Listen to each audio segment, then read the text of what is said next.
What's good, everybody? Hope y'all been doing well. So Rodwave recently dropped his project Nostalgia. So in this video, I'm going to be breaking down a beat that I made from scratch, which is pretty similar to the melodic vibe on his album. And with all that said, let's just jump right into the sample.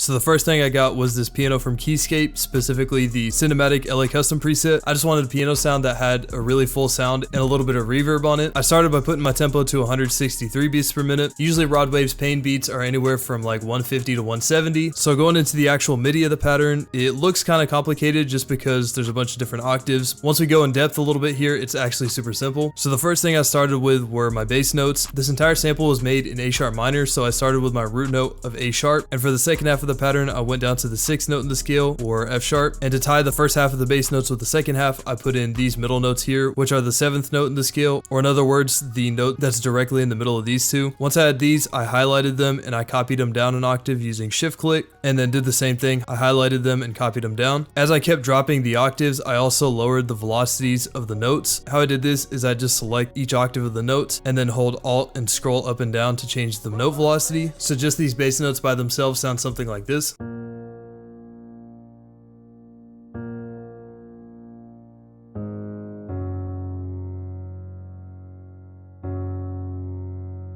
So starting off with the higher notes here, I started by laying down these notes down here, but if you move it relative to the bass notes, you can see it's the 7th note in the scale. So I laid these down on G sharp 5, which is almost an octave up from the bottom bass note here. And then once I had these laid down, I copied them an octave up and then just had them hit intermittently like this.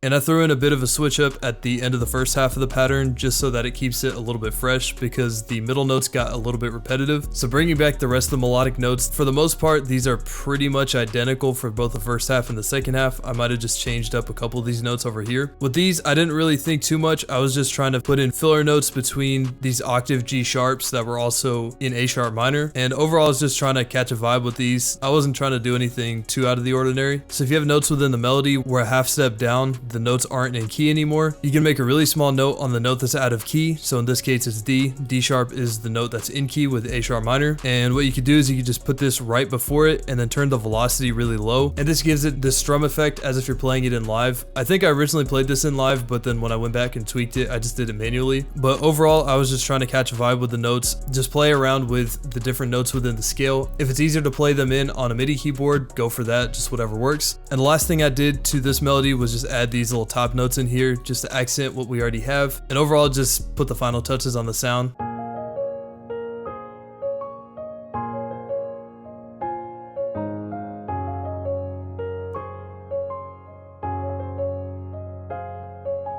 So for effects, I just have this one EQ. I rolled out the lows and took out a little bit of the unnecessary frequencies in the low mids. So after I had that down, I went and got some vocal chops. And these vocal chops are originally from Splice, but I just took them from another loop that I made. I don't remember the Splice pack or anything, but if I do, I'll put it up on the screen. So in the original loop that I had these, I chopped the vocals and just put them on time. And I also added some reverb to it. When I dragged and dropped the vocals into this FLP, this is what they originally sounded like.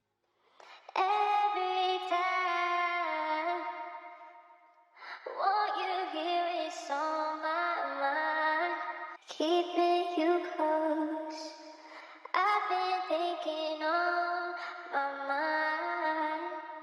For the effects on the vocal, I put down a couple EQs, the first one being this one where I rolled off the highs and lows and took out some of the harshness in the high mids. Then I also took another EQ and just cut the highs all together. This gives the vocals the same effect as the vocals on Street Runner where they're kind of muffled in the background, but you can still hear the singer really belting out the notes. So in context with the piano, this is what the vocal chops now sound like.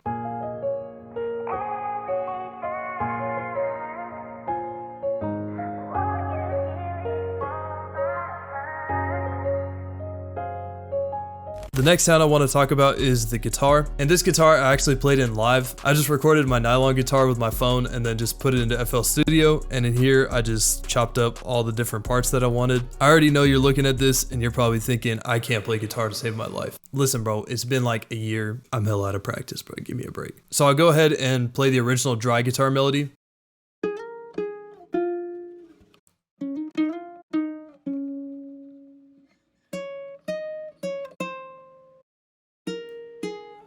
For effects on the guitar, I put down this EQ. I rolled off the lows to get rid of that background ambient noise or any harsher picking noises. And then I did the same thing with the high end just to get rid of some of the background noise. And I put this cut in the high mids to cut out some of the harshness. Then I threw down some reverb with these settings. And then I put on a delay. I think this is a modified version of the widen preset. And as the name entails, it pretty much just widens the sound. And then once I had that, I selected the first 10 measures of the pattern. And then I armed the mixer track right here and then hit Alt R, put the mode as song selection and hit start to render it out as an audio clip. So that audio clip are these green clips right here.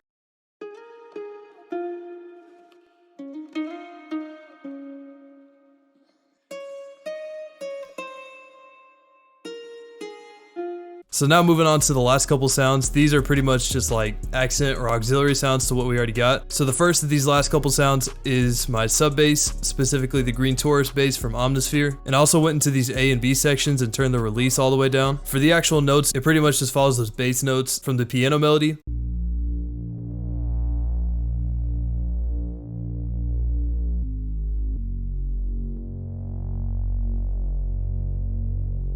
And lastly, I got this pain guitar sound effect. All I did is just tune it down to A sharp to fit the key the rest of the sample. And also right before I rendered out the sample, I opened up Sound Shifter on the master, which just pitches the whole sample up and down. And I just put it up by 1/2 step. So the final loop was rendered out at B minor. So I took that loop and I dropped it into this new FOP. And all I did was just add a few drum sounds and some transitions. And overall just kept the final beat super simple. As for the actual drums, I have 5 different sounds and they all have super simple patterns. All these are pretty generic sounds. So the first one is this clap. And this just sits on the 3rd beat of every measure. Next sound I got was this hi-hat.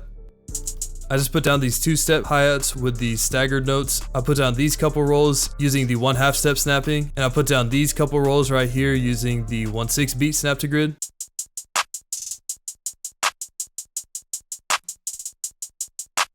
After the hats, I grabbed the snare. And I just put in a super basic counter snare pattern to the claps.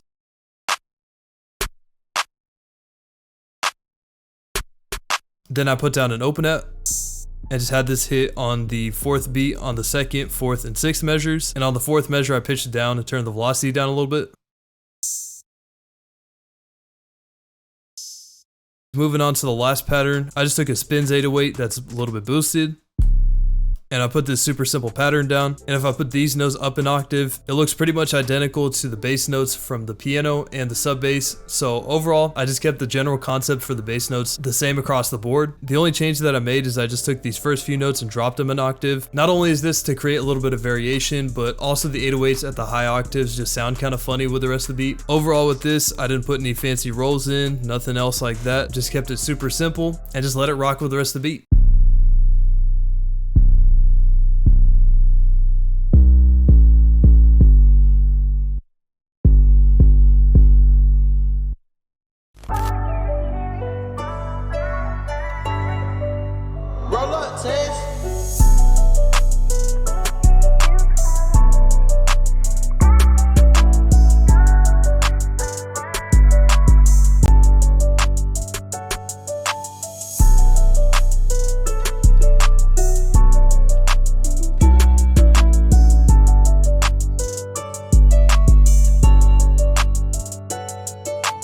So that's going to wrap it up for this one. Thank you for sticking all the way to the end. I think I already said it in the last video, but I'm working on a new multi-kit, so stay tuned for that. And that's going to do it for me, so I'll see you on the next video.